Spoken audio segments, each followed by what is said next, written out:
if you're not eating well and still working out, you can see some results, but they're going to be very small. They say it's like an 80-20 rule, but I think diet is just one of the biggest elements of your health and your fitness. And it's the hardest one to change, so it's the one that people probably look to do last. Welcome back to another episode of the Benenberg Show. Today we have another special guest, the third in the row in this studio. We've had Chris Judd, Bell Brockhoff, and now Jordan Pollard, my new personal trainer, who's been an absolute game changer to getting me from dad tech bod to where I am now. I'm only 2 months in, still got a bit of a tech bod, but Jordan is a personal trainer. He's an online coach, has a gym down here in St Kilda where he works with sort of in-person online clients. Has done a Bachelor in Sports Science and Business Management, and also worked at the Melbourne Storm as a strength and conditioning coach. So, Geordie, thanks for coming on, mate. Thanks for having me, guys. I appreciate Good to it. be here. Yeah, no, So good.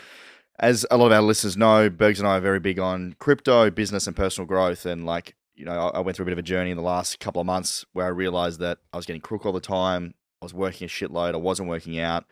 Bergs is going through a similar experience where he's like grinding to, improve his physical health. And it got to a point where I was getting sick every 2 or 3 weeks, just pushing the boundaries, and I wasn't eating well, I wasn't training. And one of the other crypto guys in the ecosystem, Rowdy, saw him put a little photo online of a before and after. And I was saying before the show, listeners, that I looked worse than his before photo, and he had the after photo. So I DM Rowdy and said, "Who's the guy that helped you with this?" And Geordie got introduced. So we want to talk about today like a range of different stuff, but really around like just some. I mean, you've shared so many unique insights to me that I didn't realize about like, eating well and physical health and getting in the gym and how it can help you be, more alert, more on top of your game, feeling better, feeling happier. So we're going to share a bunch of, that stuff today. And then as always, we'll tie it in the crypto, man. But I'd love to hear about your story, mate. How did you get into personal training? And you've been a bit of, like sports fan your whole life. Is that how you got into Yeah, 100%. gym? I sort of fell into PT off the back of just a love of sport. And I've always enjoyed working with people. So those two things, it just seemed like a logical thing to get into PT. So as you said before, I studied sports science at uni, and off the back of that, I did some work with Melbourne Storm, and I probably got to a point where I realised elite sports wasn't for me, and I probably more preferred the work that I was doing with just everyday people and people that are in the business world, and the variety is the one thing that I really enjoyed, rather than just focusing and honing in on one sport. So I got to about halfway through my footy career. I was sort of 25, and I thought, what do I want to do with myself? And I ended up moving to London. And when I got there, I needed money straight away. And as you said in the intro, Rowdy was someone that I'd met while I was traveling. And after my travels, I thought, geez, I need to make some money quick here and get that bank balance back up. So I jumped into like PTing in the private sector, and I just loved it. And I've been in there ever since, and it's been great. I've moved all around the world doing it. I lived in London, as I said, and I also spent 2 years in Abu Dhabi. But off the back of that, I've been able to now work with people online in the States, all over. So yeah, that's how I sort of got into PT. That's awesome. And what is the thing that motivates you to do the personal training? Is it seeing the results of, a tech bod numpty like me, sort of improving, or is it the fact that you're able to sort of share your knowledge and skills to people that don't necessarily know, how to improve their life? I think there's a few different elements to it that I love. I'm just very passionate about it. Yeah. I've been a gym nut since I was a kid. I remember back in the day, I was probably 14 or 15, and I'd just go down to the local footy club with my mates, and we'd spend a couple of hours in the gym, and basically all we did was bicep curls and flex in the mirror. And it's all pretty embarrassing now looking back on it. Shirts off, music up. That's what Bergs is like in the gym. In the squat rack curling. Yeah, literally just every muscle that you can see in the mirror we worked on. It was no back, nothing. So abs went for about 3 hours. We were chasing that 6-pack. So yeah, got into it through that. And I lost track of your question there, but the motivation behind like wanting to help people. Yeah, so I've always just, as I said, loved helping people and working with people. And the cool thing in this field that I work in is you see people so often and you speak to people so often. So say I see a client only twice a week, which is not a lot. We spend an hour together one-on-one for 2 hours, sorry, because twice a week. And you just get to know so much about their life. Mm. And then off the back of what we actually do in the gym, you can have such an impact on it. Mm. And when you see people come to you and they are really struggling, Mhm. and it might be they're struggling with their weight, or they're struggling to have confidence, so they want to build some muscle, and you help them with that side of things, and then you see it flourish into every other aspect of their life. Mm. It really gives me a lot of fulfillment. Mm. Yeah, and as you said before, like it it seems such a small thing, but it can have such a big impact on Mm. everything else you do. It influences your work, it influences your relationships, your productivity can go through the roof. So yeah, I think that side of things, just really helping people, I get a big kick out of. Yeah. Epic.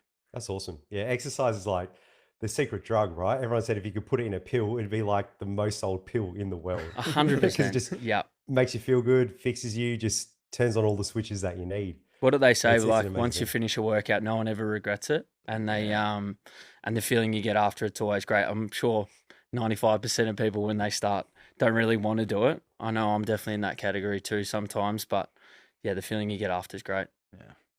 I'm always like that, where I'm like, I don't want to work out. It's annoying. It's going to hurt. It's a lot of effort. I'm tired. All the excuses in the world. And I've gotten to a point where I'm like, fuck your feelings, just get in the gym. And then after 5 minutes, you're just like, yes. And all the kind of, thoughts and worries and pains and all the trolls you have in your head, they just go away after that workout. You get such clarity that it's just a beautiful thing. But it is hard work to do it and do it consistently. Yeah, it is. And I think back to you, Benny, you've just prioritized it, and it's really important to prioritize it. And if you want to do well and excel in other areas of your life, it's such an important area that you need to focus on. Mm.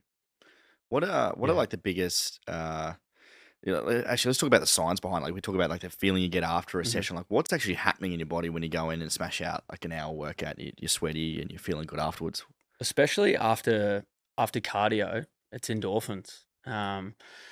And weights can give you a similar effect, but endorphins is the main one that you get after a workout, and that's just what makes you feel good. And a workout's not the only thing that can help bring on that. It's there's other aspects to your health and well-being that you can do that help with those sorts of things. And one that's a big craze at the moment, but it's been around for centuries, and people in Europe have been doing it for years, is ice baths. Mm. It's going nuts right now. Going nuts, isn't it? Yeah.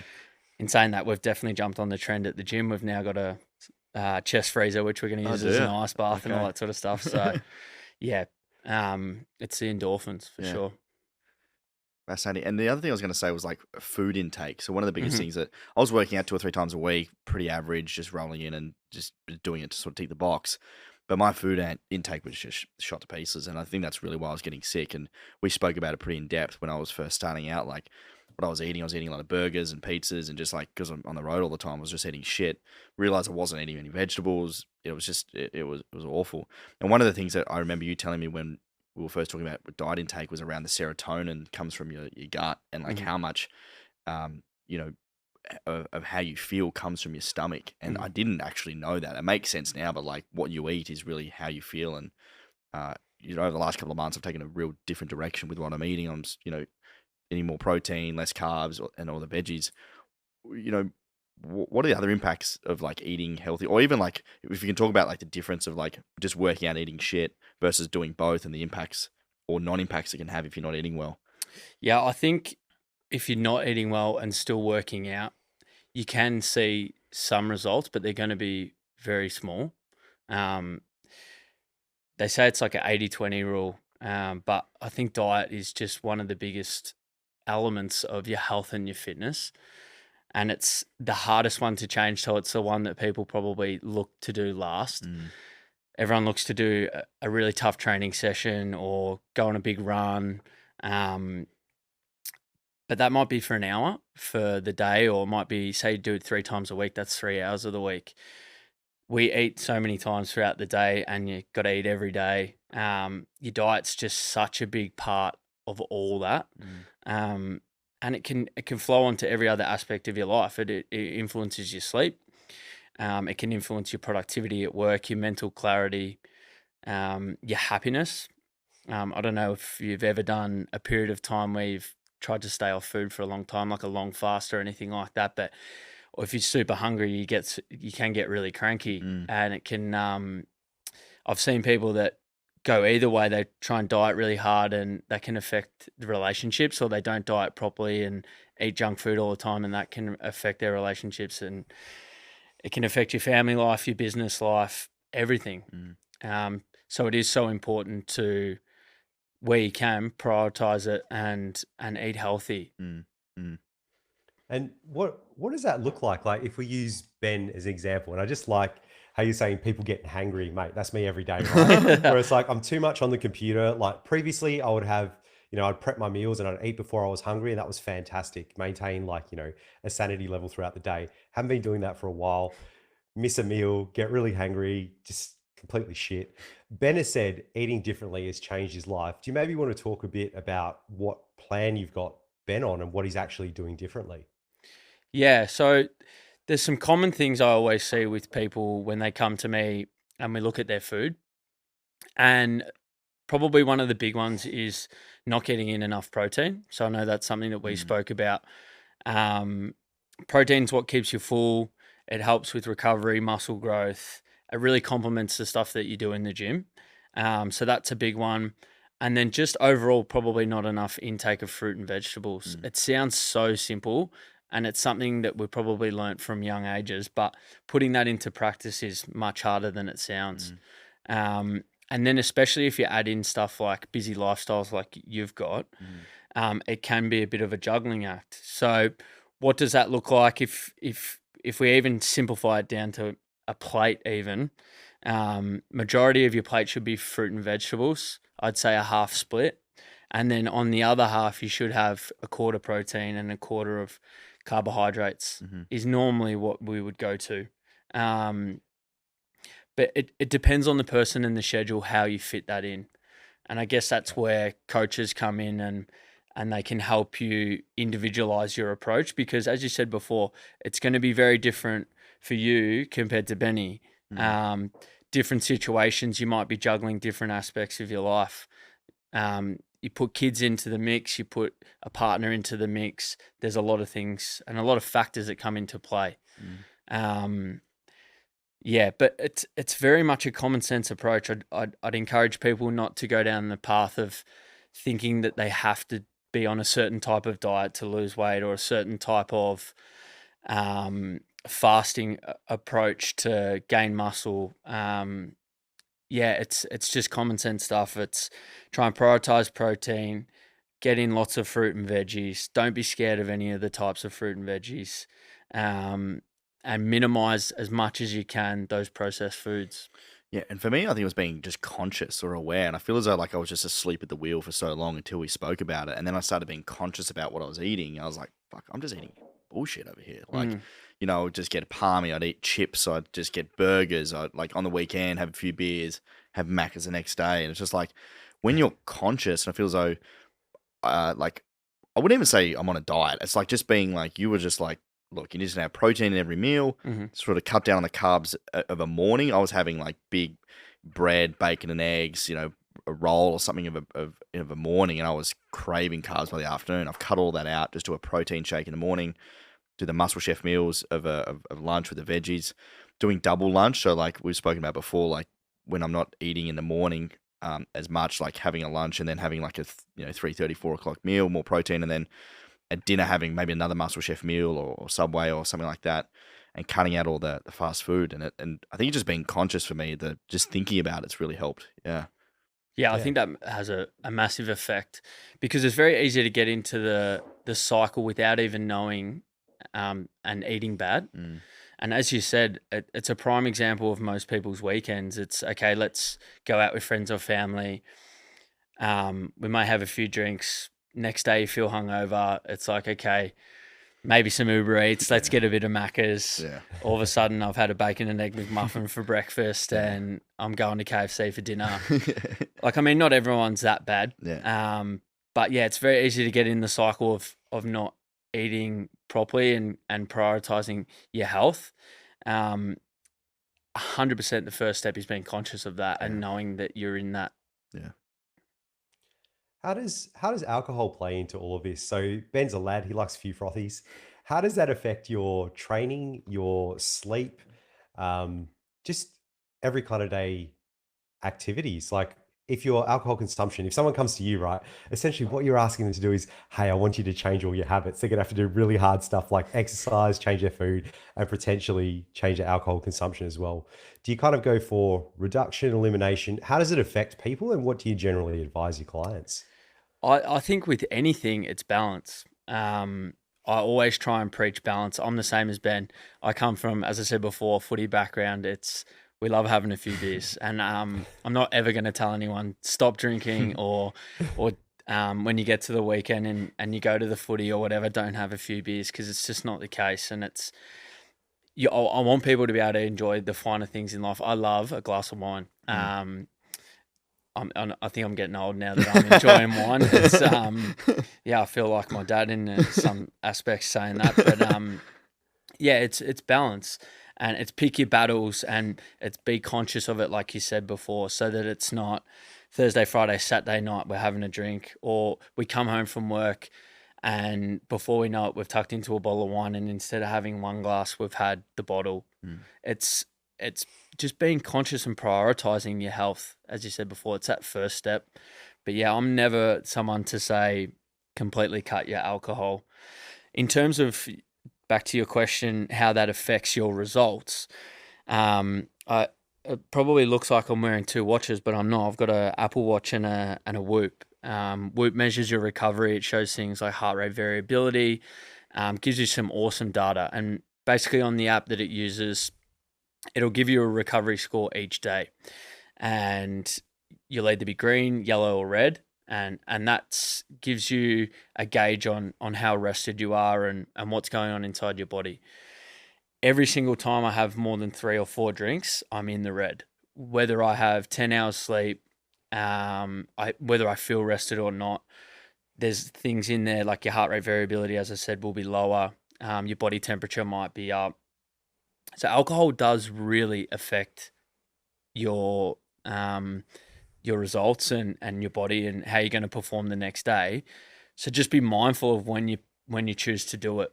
I think midweek, if you're serious about your work and your business and getting results in that, you've got to weigh up whether it's going to be beneficial to those things as well. Um, and then yeah, pick your battles. So for me this weekend, I know I've got my engagement party coming up. And then I'll definitely be in the red on Sunday. So I really, really like your measured approach because in this world, it's always an on or off, all or nothing. And that's not life. Humans aren't perfect. We will never do that in our lives. It has to be, a little bit of balance, which is great. And you mentioned technology there, and Ben and I are big tech heads, and there's a lot of fitness tech out there. And I'd just love to know, like, what kind of fitness stuff or technology have you tried? What's good, and how do you use it? And do you use it with your clients? I've tried literally everything I feel like. And I've tried all the fad diets and all that sort of stuff too. So I think that's why sometimes I'm able to be measured and balanced with people because I know they just don't work and they're not sustainable long term. But one that I really love is the Whoop that I spoke about before. You can actually do the same thing that the Whoop does with the new Apple Watch as well. But I try and keep it simple for people, and I love anything that measures your steps throughout the day because that shows how active you're being and whether you're living a very sedentary lifestyle, sitting at a desk a lot, because that affects so many other aspects of your life. Um, I also like apps that you can track your food on, especially from a standpoint of weight loss, because then we can have a look at and it takes all the emotion out of it. We just have a look at your eating patterns, what you eat, and when you eat. So from my standpoint, I love that, and I find that the apps that are out there, MyFitnessPal, all these sort of apps that you can use to track your food are awesome. But yeah, as I said before, I try and keep things simple with the technology side of things, but definitely my number one would be Whoop. Mm.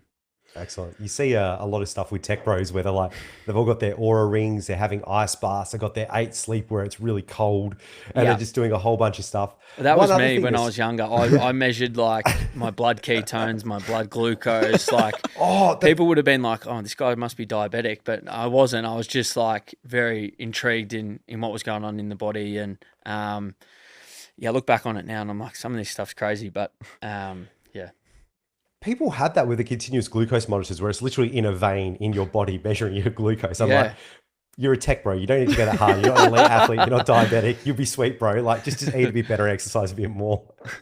And one of the big things they're doing is quite a lot of people, is quite mainstream now, is intermittent fasting, where people will kind of have their dinner and then not eat anything until lunchtime. Some people go extreme and do 18 hours plus. People claim like, oh, I get such mental clarity. It's amazing. Is this something you've tried or your clients have tried? And what are your views on it?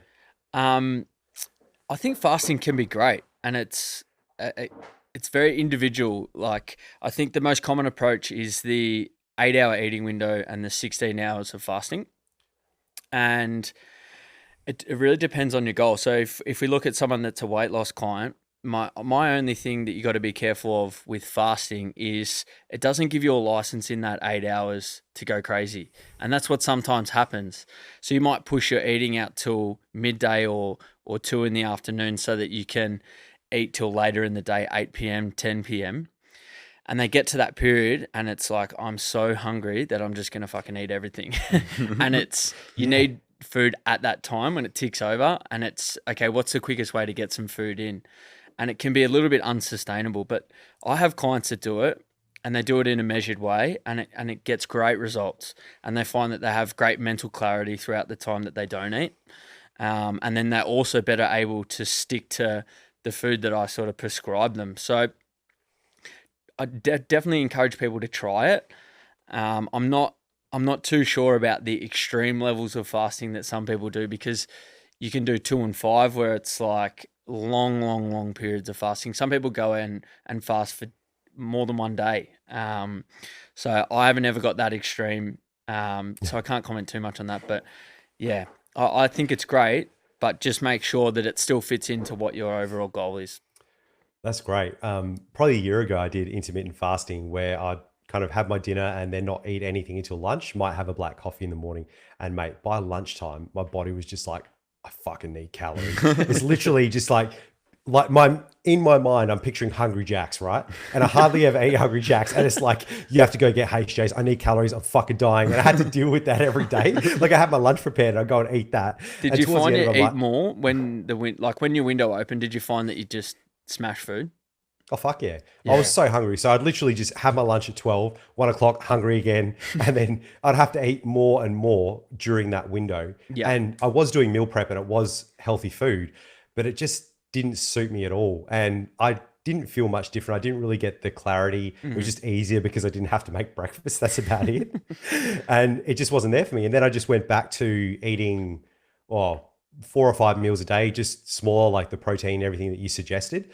And then that was perfect. And then it just went off the rails. yeah. But getting back towards that. But And yeah, that's the thing. intermittent fasting was crazy. Yeah. Yeah, it's not a fancy thing. Like I think people hear the name intermittent fasting and they're like, "Well, what is this?" It's for the majority of it. If you're using that sort of 8 hour window, you just skip breakfast. Mm. So it's not some crazy thing. People do it all the time and they don't call it intermittent fasting. It's just Yeah. okay. I forgot to have breakfast. I got up a bit later. I slept in. So yeah, it Yeah. doesn't have to be this crazy thing. That's it. And people as well, they're just like, oh, I just had a coffee, but they're having like 3 or 4 flat whites. And I'm like, there's a lot of calories in those, bud. Like, this isn't fasting. Yeah, that's very true. And yeah, to properly fast, you don't have any calories at all. So that's the other mistake that can sometimes come with intermittent fasting.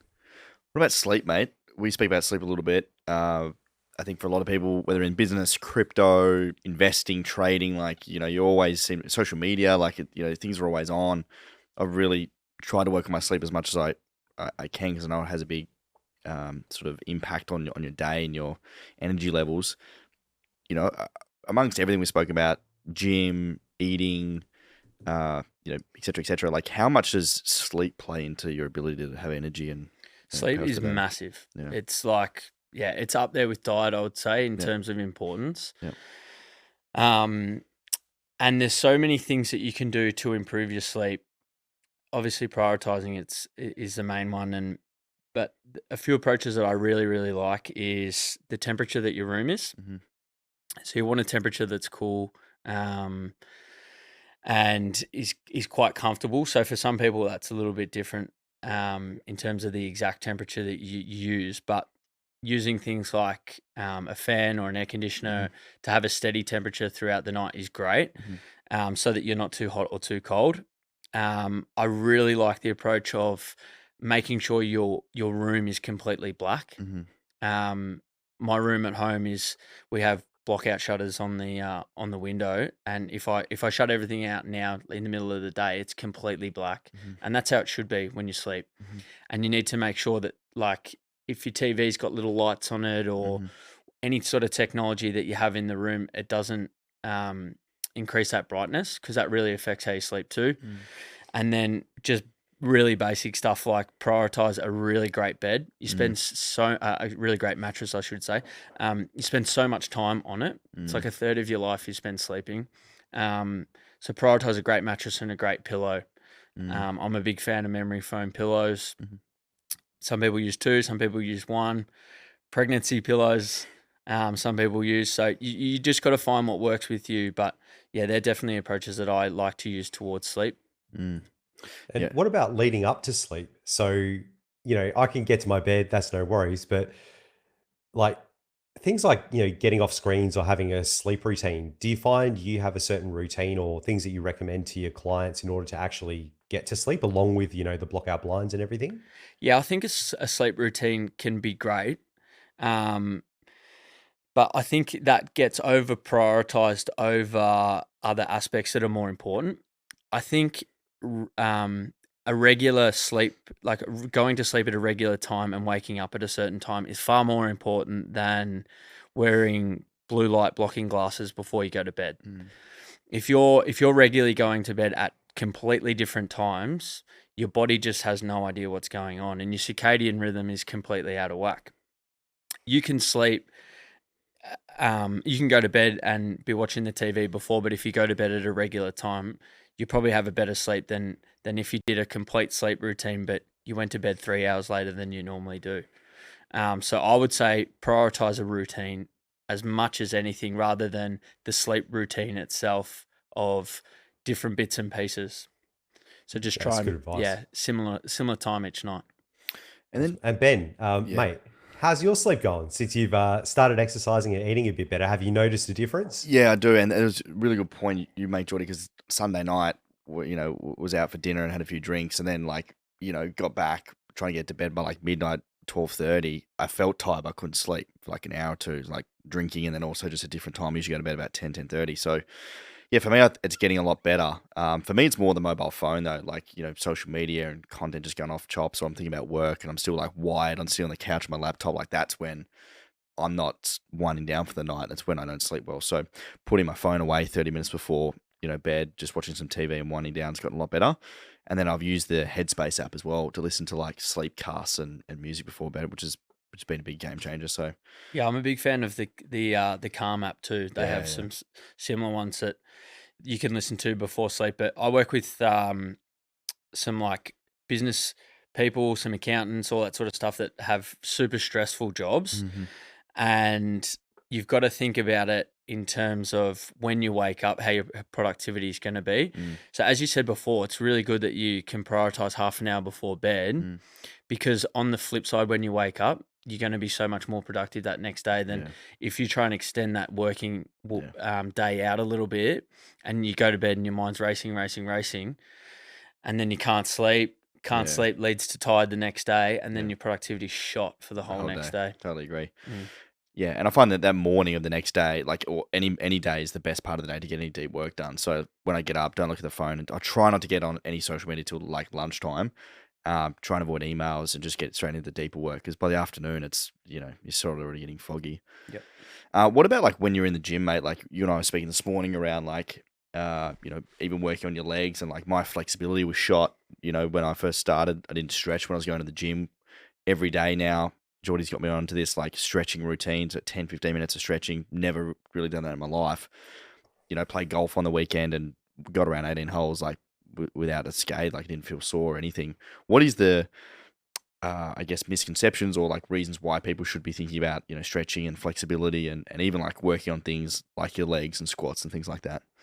Yeah, I think flexibility, mobility, all that sort of stuff is so important because it complements what you do in the gym, but it also just makes you feel great. Mm, And I think you can um, attest to this that mm, it does make you feel really good. And I think the majority of people, okay, if you're a bodybuilder, then you've got a different goal. But the majority of people that will be listening to this and will be thinking about training will have so many other things outside of work that they need to prioritize the way they move for. mm, And it might be golf on the weekend. It might be the fact that you've got grandkids and you need to pick them up off the ground. mm, It might be the fact that you want to have a kick of the footy out the back with your son or your daughter, or yeah, you don't want to reach up into the cupboard and not be able to put your hands over your head and get something out. Like it's just simple day to day activities that when you're restricted and tight, it can really impact on the quality of your life. mm, Um, but if we go back and look at the results that you want to get in terms of how you look and how you're training, if you can't get into the right positions on the movements that we prioritize, so mm, I always say focus on your compound lifts, your squat, your bench, your deadlifts, chin ups, all this sort of stuff. If you're too restricted, we need to spend a period of time getting you into those positions and improving your mobility so that you can get into those positions. And the way our life is, we're in similar positions all the time, like we are now, sitting at a desk, at a computer, in the car, driving a lot. So we need to sort of have things that open everything back up, and as you said before, you'll notice that it not just helps what you do in the gym, but everything else outside of it. mm. Have you found that, What have Bergs? you? Like, you've been getting into deadlifts more recently. I mean, you've done gym in the past, but like more recently going heavy on deadlifts. Like, because I didn't stretch before going to see Geordie, and now I'm stretching. I'm like, fuck. I was like, I have to. Yeah, yeah, yeah, yeah. yeah, So I have to. So I've got fibromyalgia as well. So I need to always stretch. I need to foam roll and myofascial release. Like I have to do it daily, if not twice a day. Otherwise, I'm wrecked. Like I'll just be heading for an injury, yeah, especially with what I'm lifting now. yeah. Big Absolutely steel, have to do it. heavy Just weights. massive bricks, mate. Heavy, big weights. Well, up until a month ago when I had my surgery, now I'm like building back up and it just feels so light. And I'm like, God damn it. That's why we need a competition between you and Benny. Oh, fuck. Could have a I'll lift you, deadlift mate. off or Don't worry something about like it. Let's go. I'd love to do that. This is the next thing, Ben. Yeah, thanks, Scott. No, but I think it's a must have. And I wanted to know, like, from the clients that you're seeing, and you've been doing this for a while, like when they come in, how is their hip and shoulder mobility? Because, like, we sit at desks all day, we don't really lift our arms above our heads. Do you see that a lot where you're like, woof, where they're like pretty tight and you have to work on them for a while just to be able to do the movements that you want Yeah, them to do? you do, and we try and weave the mobility work in so that people don't know they're doing as much as they are sometimes, because otherwise it just feels like all they're doing is mobility. But yeah, some people come in and they can't touch their toes, or one of the assessments that we do at the beginning is like a straight leg raise, and you're meant to be able to get it up to 90 degrees, and some people can't even get it past 40. And you just Wow. think, geez, your hamstrings are tight. But as you said, that tight hips, rounded shoulders, tight through your chest, it's very common. One of the questions I asked Ben in his assessment at the start is, what do you do for a job? And I think when we ask this question, sometimes people think, oh, why are they asking me that? And it's literally the only reason I ask it. Maybe some people are different, but I ask it because I want to know if you sit and if you're at a desk or if you're in the car a lot, Mm, because there's so many common factors for people that sit Oh, and are in the same position all day long. Um, but I think we're getting better at understanding that is an issue. You go into any office these days and you see sit stand desks. mm, Um, so many people come in and they go, I know I'm going to be tight because I sit at the desk all day, and people are definitely getting conscious of it. So the shift is happening. Um, but yeah, there's a lot of work in the gym that we do to undo all that sort of stuff. yeah. even especially the rounding of the back. So I do that constantly in everything I do. I just have to be conscious of it. So it's to the point where it's like I've got a timer. So I think it's like every half an hour or something, I'll just do 10 push-ups and do some face pulls as well. Like just to do the opposite like action, right? I Yeah, I'm think over we've my been time going now. half an hour, so you're probably due. Let's go. But just doing that simple motion, like doing like face pulls and doing the opposite motion, that helps so much. And it was to the point where I was having like searing pain in my back just from sitting at a computer, from literally just doing nothing. It's crazy. Yeah, so some people that we see, as you said before, we actually, if you look at what we put into their program, we sometimes prioritize double the amount of back work compared to the front just to try and strengthen their back and get them in a better position. So rather than doing, say, bench press into some sort of row, it might be bench press into a row and into something like you said before, a pull apart or something that works on getting those shoulders back. So yeah, there's definitely different techniques you can use around that to help that. But yeah, it's a common issue. I want to take a little bit of a different direction because we've been speaking about clients, like the personalization aspect. This is a big change that I went from. I was using an app, very generic, system. And as Bergs would know, and our listeners, I love spending money on like experts and advisors and like coaches. So when I was like connecting with you, I was like, because I've had a PT in the past, but it was just kind of shit, to be fair. But like getting that like real personalized advice so I can get as fast as where I want to get to as humanly possible. So it's been a big impact on me. Like, what is the business like behind personal training? Are you running your business similar to other personal trainers? I know you've got the online aspect, got the sort of subscription model, doing some content. You've got a lot going on. Are you a one-man band? How do you think about the business aspect? We love business. Our listeners love business, so we'd like to dive into that a bit more. It's funny you say that because I think when people come in for their sessions, and because you're running your own business as well, you get it. Yeah. But a lot of my other clients don't, and they think that when I rock up for the session, we do that, and then I go home and I'm done. And there's just so much more to running your own business. Yeah. I feel like at times I'm a bookkeeper. Yeah. You're a marketer. I'm a content creator, marketer. Accountant, lawyer. Yeah, accountant. Like, so for example, Sundays, normally I spend the majority of the day shooting content. Yeah.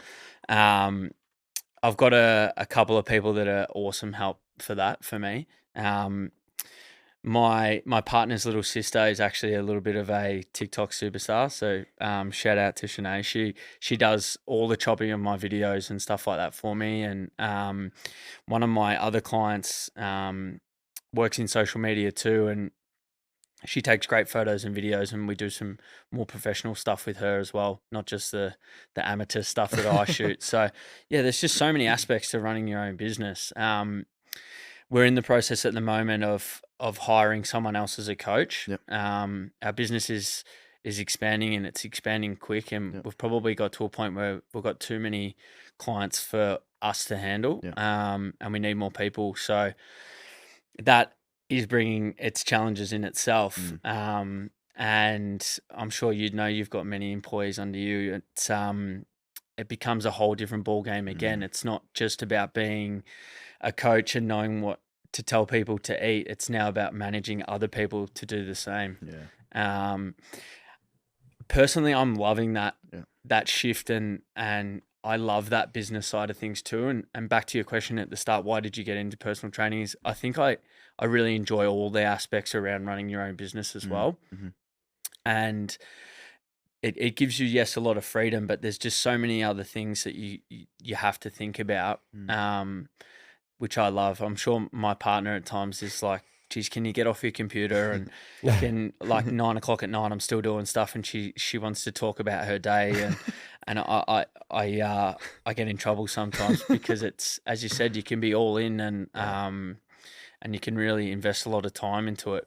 But there's just so many aspects to running it. Yeah.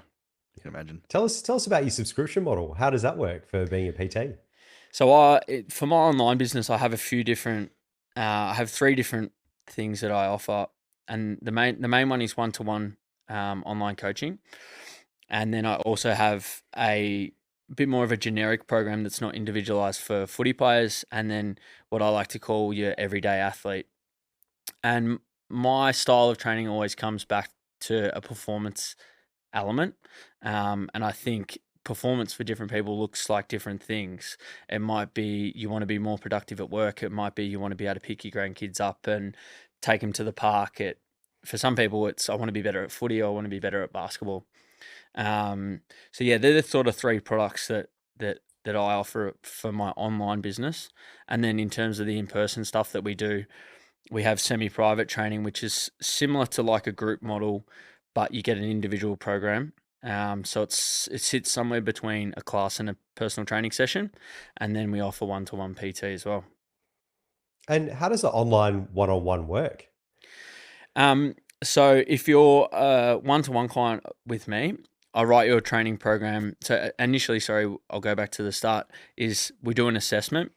That can be either online or in person. So if they're based in Melbourne, I normally encourage them to come and see me in person, like Ben did. And then we do an assessment. We work out what their goals are, what they want to achieve, what everything around their life looks like. So we'll cover diet, we'll cover sleep, we'll cover what they do for work, if they have kids, if they have a partner, how much time they can allocate to training. And then off that, we write a plan. And that plan will include training, it'll include nutrition, and it'll include some of the other aspects that we've spoken about: sleep, hydration, all that sort of stuff, recovery methods. And then I set the plan for them, and hopefully they go away and do it. And then I'm there like you would be in a personal training session or in a group session, for people to refer back to. So I know for Ben, he'll often message me and be like, "Oh, I'm just about to go out for lunch. I'm not 100% sure what I should be having. Should I have Macca's and should I load up on the kids? Macca's or KFC?" Nah, he normally asks me questions about what he should do when he eats out. And we might be looking at the menu, and I might say, okay, let's prioritize a little bit more veg and protein at this meal. Or he might have just done a training session, so I'm like, okay, if you want, you can have a little bit of chips or some potato, or tuck into a beer if you want, mate, or something like that. Or the green light, George, the green light. Green light. 20 beers later, and he's texting me all sorts of stuff. Yeah, that's basically how it works.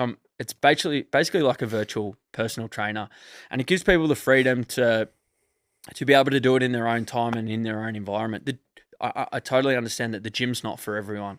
It can be an intimidating place for people to go to, and it can be a hard environment to step into because you just assume that everyone that's there is fit and healthy and is going to be strong and jacked and look great and super confident, and it's just not for everyone. I know my partner, she's not a big fan of going to the gym, and I've learned a lot from her about, because I've been in the gym since a young age. I feel quite comfortable there. But I understand that that's not for everyone. So it just gives you flexibility of time and flexibility of place, but you still get someone that can answer the questions when you hit a roadblock.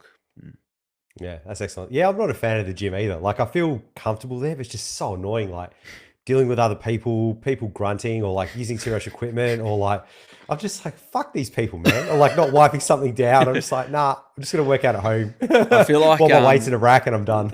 I feel like a little bit my content at the moment has referred back to the grunters, and I'm not a big fan of the grunters either. I'm like, you're not going that hard. That you need to, your set has literally just started. You're doing a warm-up set. You do not need to be grunting. The one I love is people that get really dressed up, or girls that wear full makeup. And I'm like, whoa, it's going to sweat and it's going to run. Like dressing up for the gym. 100%. Oh, man. Yeah, they can be more dolled up than a night out. I'm probably the opposite of you, Bergs. I'm like, I can't work out at home. I've tried, can't do it. I hated it. Got to go to the gym. Got to go. I love being around other people. Gets me pumped up. Everyone's in there hustling. Get all the equipment. I hate a small hotel gym. It's funny you say that, because I found that especially during lockdown, I had a lot of clients that were regular trainers and really struggled to train during lockdown because they didn't have that environment. Yeah. So like you said before, the individualized approach is just so important, because you just got to find what works for you. What works for me might not work for you, you know? So, the gym's sometimes a place for people, it's sometimes not. It's so true, because our in collective shift, change of pace, like our our pro membership is a very much more one-on-one personalized strategy, right? So like if you're a founder, you're a busy guy, you're trying to set up your crypto portfolio, like to go out and understand what you need to do, what to invest into, what your strategy is going to be like, who to listen to, where to buy, how to store, you're like, it's impossible. So what we developed was like a more, higher tier product where like you could sit down with one of our team, go through your strategy, think about what your goals are, set yourself up right. So you have the confidence, knowing you're going down the right direction rather than being led down the garden path. I'm not sure what it's like in the PT industry. I'm sure there's some pretty poor advice rolling around out there as well. Yeah, 100%. And I think it's like any industry, as you said, it doesn't matter whether you're in tech, whether you're in investing, or whether you're in health and fitness. There's definitely good and bad advice. And you really should, as you said before, I'm a big fan. Maybe it's why me and you click, mate, because I'm a big fan of getting coaches in as well. Yeah. So for me, if I want to upskill and want to learn new things, I try and seek out the best coaches in the field. And trying to find the right advice at times can be really hard, but it is such a worthwhile investment, and it can save you so much stuffing around, or in the case of investing, losing money. 100%. I would encourage people to do it. Jordy and I got deep this morning, Bergs, CBDCs versus Bitcoin. So this is mid squat, mate. This is our chat. I love it. Couldn't think of anything better. If you're able to talk while you're squatting, mate, you're doing a shit job. Oh, in between grunts, a grunt, and then in between sets, fair mate, enough. we added a bit of Bitcoin chat in there, and I had to add more plates to the side. He just got so fired up, he was ready to go. Double me weight. Just a bull under the bars, mate. Just going for it. Just started throwing plates around like it was no tomorrow, and just added Bitcoin in. So good, so good. And even Ben, a few episodes ago, you were saying why you go straight to a coach, and you're like, I just can't be fucked. I don't want to read about it and learn. I just want to find the smartest person and learn as quickly as I can and start doing it today. Yeah. And I think that is absolutely fantastic. And we spoke about it this morning. It's like staying in your lane a little bit. Yeah. And trying to be really good at what you do. And I really like that aspect of it too. It's, for me, if I wanted to get into cryptocurrencies, it's like, okay, I'm coming to see you guys. Yeah, 100%. Yeah, and because we're talking about investing this morning, it's like, do I go into property or on stocks? And, I think at some point I will, but, for me, I want to know and have conviction, especially in investing, the asset class I'm getting into. I want to know exactly everything that's going on, and that's why I'm 100% crypto. I know you own some Bitcoin, Geordie. Just Bitcoin. Anything else? Have you portrayed? Nah, just Bitcoin. Okay, just Bitcoin, mate. I'm very, very new to the cryptocurrency space. So, feel free to educate me. I was going to say, growing business, mate. You're gonna, get into. Well, I mean, we spoke about the property market as well. Is there anything that you think about, like long term, around investing and like whether it is a property for your family, or like trying to hedge against holding a bunch of cash into stocks or Bitcoin or gold or anything like that? Like, yeah, it's funny. I always try and relate it back to things that I know, and what I practice and preach is trying to do things that you can do long term and are sustainable. So I think if I looked at my investing approach, it would be similar. And I think that's why property is definitely something that appeals to me, because as we were talking about this morning, I'm like, at some point I want to have a family and have kids, and obviously you're going to have a home to do that. You can rent at the same time. So property is something I've looked at, but definitely Bitcoin as well. And one of my mates has helped me with my investing in my portfolio, and he's always encouraged me to get into some Bitcoin as well. And like you said, it helps you diversify. 100%. Bergs is a bit of a different stage of life than I am. He's a bit more into property, and probably Bergs, your investing strategy to date is probably a little bit more like risk off, setting up the house. You got a family, you got kids. You're probably more similar to Geordie, I would have thought, in your investing strategy.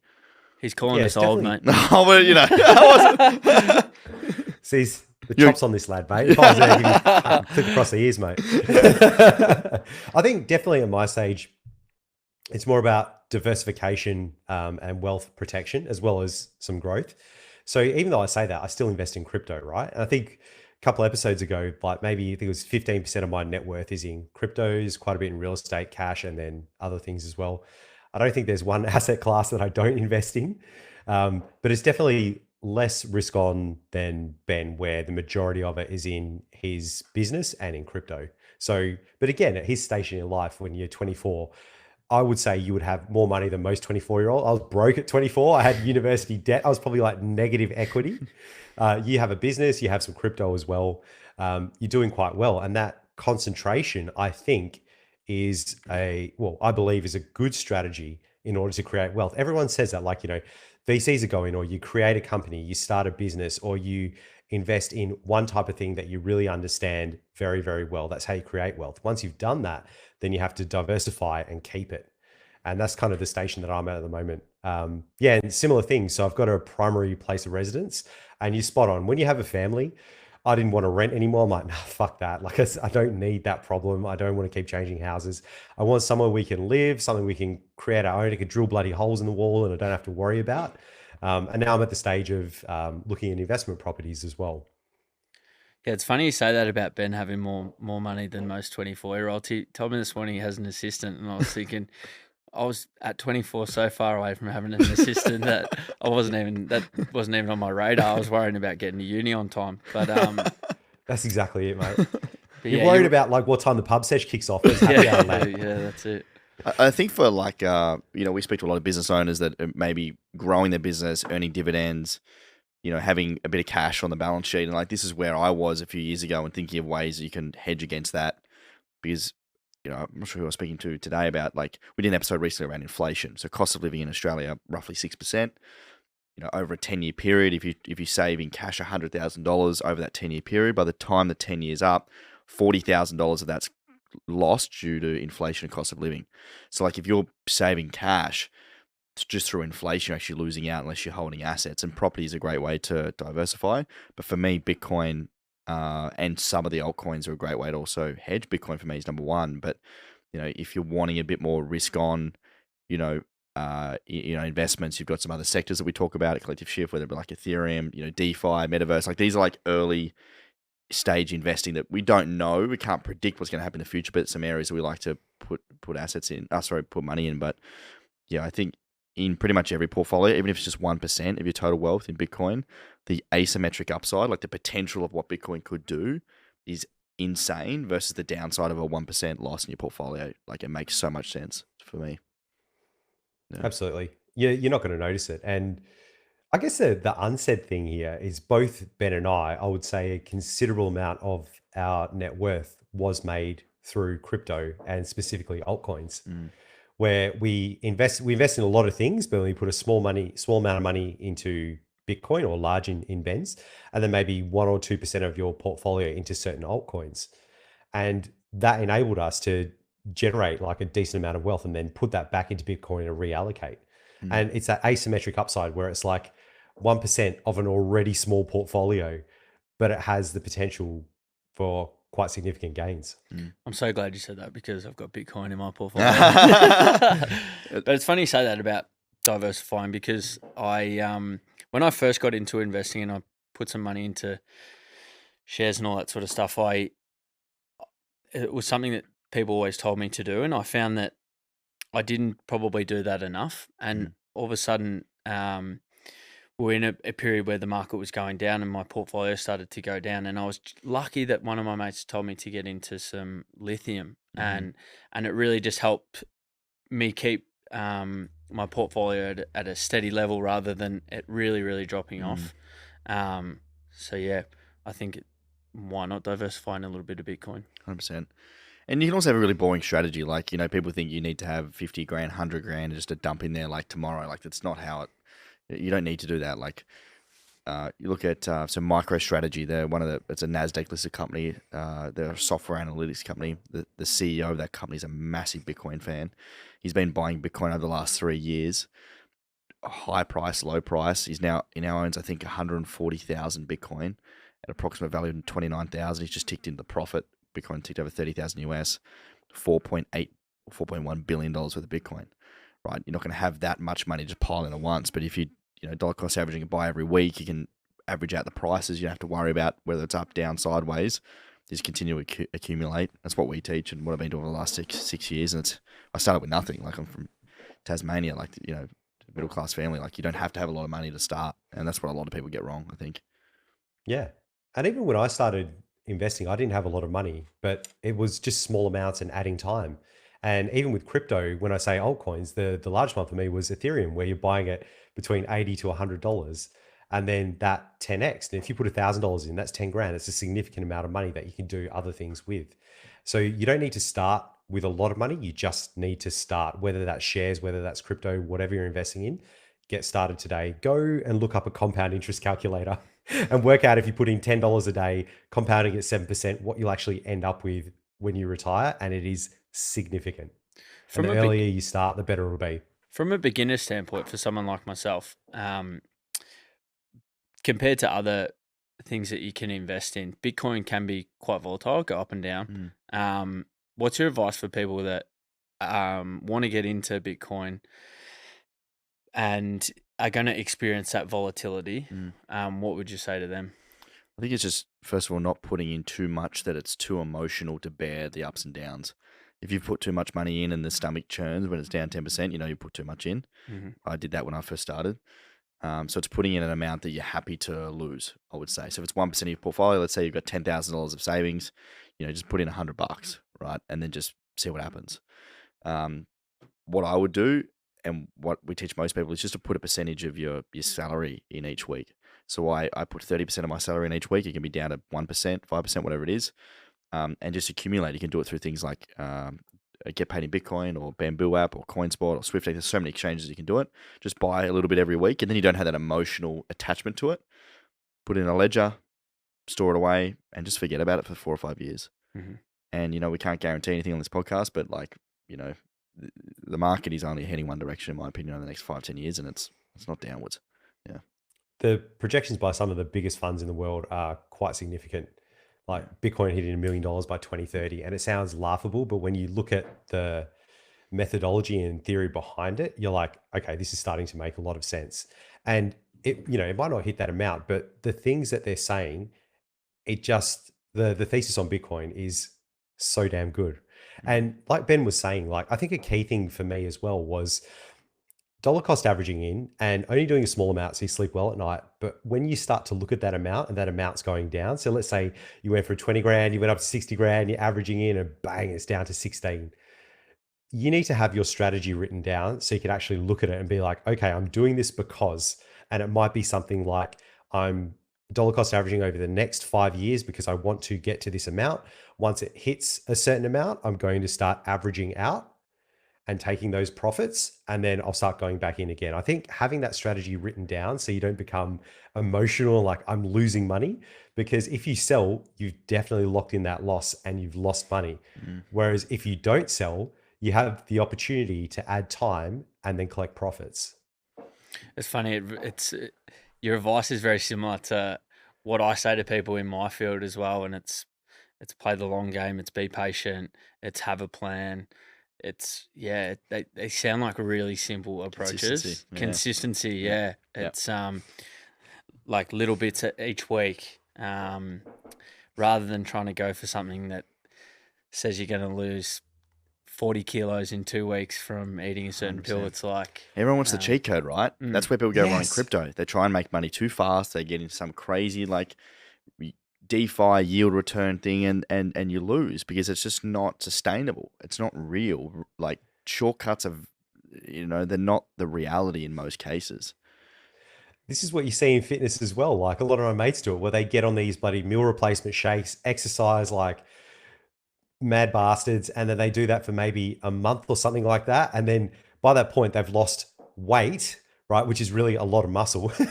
And or then water. they just start, exactly. And then they start eating again. They don't keep up their training. And you do that 3 or 4 times, you just end up obese because you've lost all your muscle, lost your water, and it's just a calorie deficit. There's nothing magical there.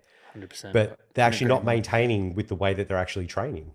Saying a few buzzwords there, mate. Calorie deficit. Yeah, I know. Bang, bang. Bang, bang. Look at you go. I might be out of a job. You can come to Gym Bergs. Yeah, I'm rethinking my career. I'm sick of working with Ben. Might be a PT, mate. You're not at the gym, mate. After this, you can put me on the path. Your mate. shed. That We're way I going to can kick actually be Ben in out of the podcast. Kick Ben out of the podcast, and we're doing the health and fitness podcast. Mate, let's go. Let's go. Calorie Let's get that deficit content going, podcast. Jordy Bergs. It's got a nice ring to it, man. It does, doesn't it? Yeah. mate. Yeah, nice. Ben, Let's welcome do to it. the We'll talk